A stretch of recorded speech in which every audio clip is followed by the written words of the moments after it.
Hello, this is Brandon Christy, President of Retirement Benefits Institute. Well, I'm glad to come to you today with the fourth part of our four-part installment on how to invest your TSP in light of the recent market volatility that hit us in the early days of 2020. After a great 2019, volatility has been so high and so difficult to manage. And I'm coming to you now to help you to pause, look back, determine what happened. Did you handle it well? And while you can't control the future, you can control how you interact with the market and with your TSP, because your TSP is, for most of you, the largest asset you have. By the time you approach retirement, it's typically grown past the value of your home, and it represents that income stream that's going to give you that standard of living on into retirement. So on top of the other 3 points we've discussed, which were in this order, the first one was determine your investor profile. Who are you as an investor, right? And then we went into how to allocate your money based on that investor profile. And then every once in a while you need to reallocate, get things back in line so that you don't get too far out of your investor profile plan. Keep your risk in line with who you are as an investor ongoing.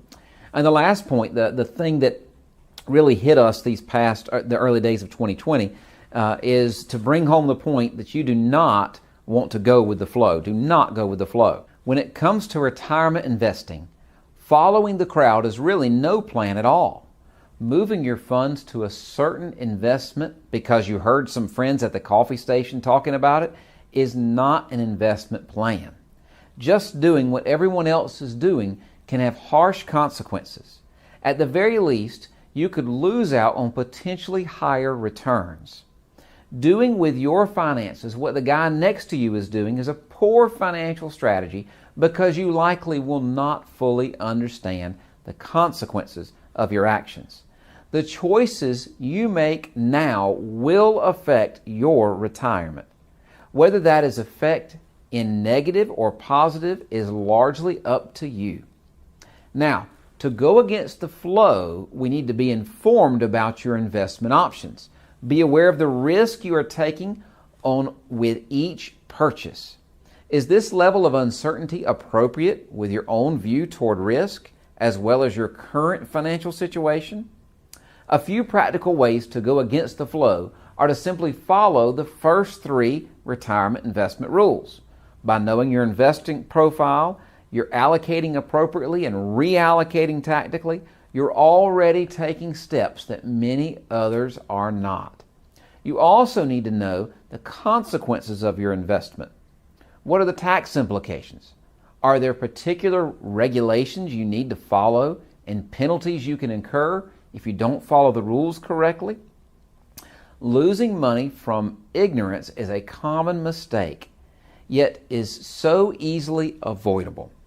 There are many investment options available. Choosing the right one may seem like an impossible task, but it can be done. This may mean talking to a financial professional to create a strategy appropriate for your retirement goals.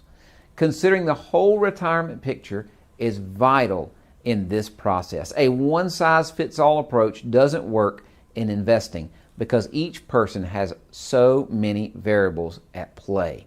An investment strategy for a woman who is single and in her 50s with no mortgage and no credit card debt will be different from the investment strategy of a couple in their 30s who want to get their 3 children through high school and college. So let me take you to this picture of the market. Now, on this vision, you will see that at the bottom we're dealing with 1999 to 2010. The green line, that thing that looks like an EKG reading, yes, it is the S&P 500 during that time. The bars, the blue and the yellow bars, represent the market inflows or outflows in the marketplace for each quarter during that time frame. You'll see back in that 2008 crash, while the market was practically at its bottom, people were taking money out of the market at unprecedented pace and amounts. And when was that? That would have been the absolute worst time to sell, knowing what we know now. That bottom of 2008, 2009 was a great year and continued on forward. So with this, again, we're looking at this picture to say, do not go with the flow as an investor. So make sure you have a plan in place that works for you, and you can stay with that plan regardless of what happens, because it's going to allow you to have a successful retirement plan, regardless of what anybody else says. If you don't have one, then you can call us, and we'll be glad to get you in touch with folks that can help you build a real plan. For more information on your TSP, call us at 877-864-1145 or click the Get Support button. We'll be glad to help you on your path to successful retirement.